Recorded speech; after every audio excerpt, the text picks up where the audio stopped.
Allen Iverson! With the first pick in the 1996 NBA Draft, the Philadelphia 76ers select Allen Iverson from Georgetown University. Is there anybody that can stop you one-on-one? I don't think so. Iverson has Jordan. The crowd is into it. Allen shakes free. Gets two!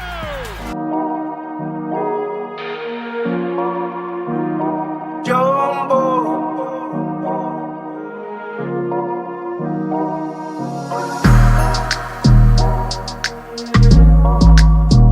In a league filled with giants.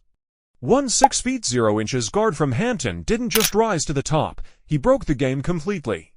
Before social media, before super teams, before load management, there was Allen Iverson, a 6-foot assassin in a league of giants. This isn't just a highlight reel. This is the untold story of the fiercest competitor. Welcome to the prime of Allen Iverson. Before we dive deep, take a second to subscribe. We bring the fire with every video. Hit that bell, and let's honor the greats together. Today, we're not talking about Iverson's full career. We're zeroing in on his peak.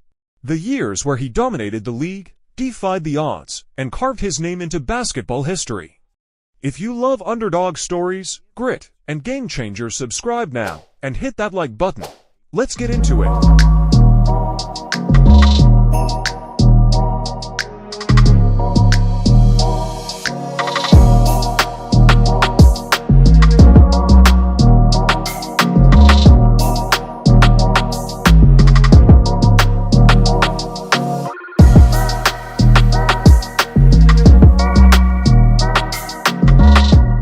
As Allen Iverson's path to greatness wasn't paved with privilege. Growing up in Hampton, Virginia, he battled poverty, violence, and doubt.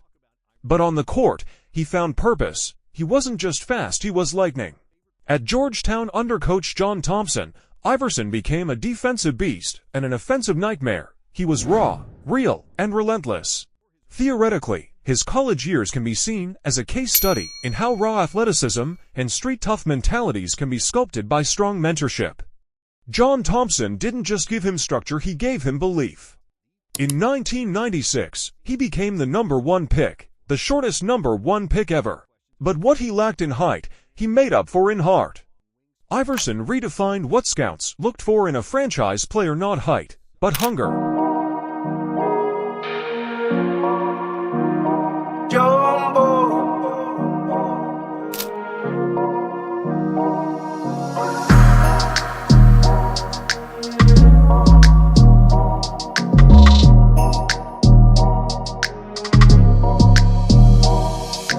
Iverson entered the NBA with one goal: dominate. He crossed up Michael Jordan in his rookie season, a moment still replayed today. That wasn't disrespect, that was a message: I belong here. He averaged over 23 points a game his rookie year. Rookie of the Year, instant icon.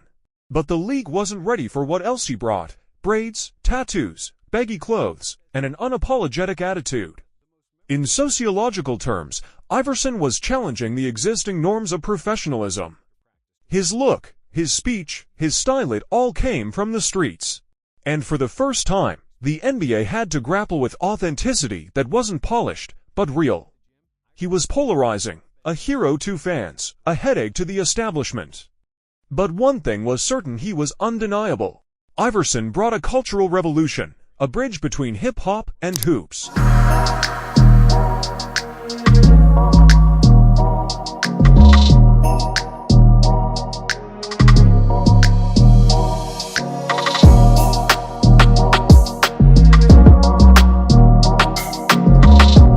2002-2001, Allen Iverson wasn't just good. He was unstoppable. He led the league in scoring, 31.1 points per game. He racked up steals, assists, and carried a team of role players to 56 wins. The city of Philadelphia bled for him, and he bled for them. Despite injuries, double teams, and constant fouls, he never sat. Never backed down. He won MVP that season, becoming the shortest player ever to do it. From a performance psychology perspective, Iverson's season was a display of mental fortitude.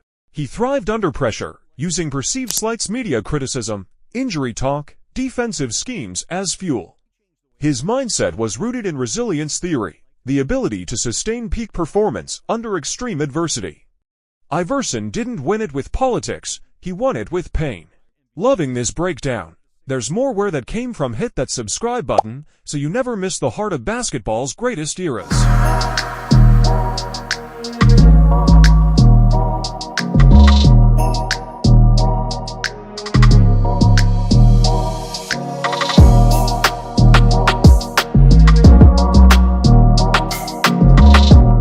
The 2001 playoffs. AI tore through the East like a storm. Round 1, Pacers gone. Round 2, Vince Carter's Raptors. Game 5, he drops 52. Game 7, 21 assists. He adjusted his game mid-series. That's greatness. Then came the Bucks, a gritty, bruising series. Iverson, battered and bandaged, drops 46 in Game 6, 44 in Game 7. He willed the Sixers into the NBA Finals. Tactically, Iverson's evolution as a passer in this run proved his adaptability. He wasn't just a scorer, he was a floor general, a playmaker, a master of reading defenses and bending them to his will. The 2001 Finals, the Lakers were undefeated in the playoffs. Shaq, Kobe, a super team. Nobody gave the Sixers a shot, but Game 1. Iverson walks in and drops 48, hits shot after shot, carries the team in OT, and then the moment, the step over on Tyronn Lue. It was more than disrespect, it was defiance. Strategically, this game exposed how one transcendent player can alter the flow of elite competition. Iverson's performance forced the Lakers to game plan around him. And even when he lost, he dictated the terms. Iverson's prime wasn't just measured in points. He transformed the culture. He wore his truth on his sleeve literally. He influenced fashion, music, and the way athletes express themselves. From a cultural theory lens, Iverson embodied what sociologists call counter-hegemonic resistance. He stood against the sanitized, corporate athlete image and brought raw identity to the forefront. AI made it okay to be flawed, real, and emotional. Iverson didn't win a ring, but rings don't define legends. His courage, his fire, his refusal to quit, that's what made him immortal. His legacy can be examined through the lens of influence. Influence theory in sports says true icons shift the trajectory of the game not through stats, but through inspiration. Iverson changed who could be a superstar, and how they could express it. This was the story of Allen Iverson's prime. His fight, his fire, his impact, he was more than a player, he was the answer. If this video hit you like a killer crossover, do us a favor, hit that like button, drop your favorite AI moment in the comments, and subscribe for more in-depth basketball stories. We're here to keep legends alive, one video at a time.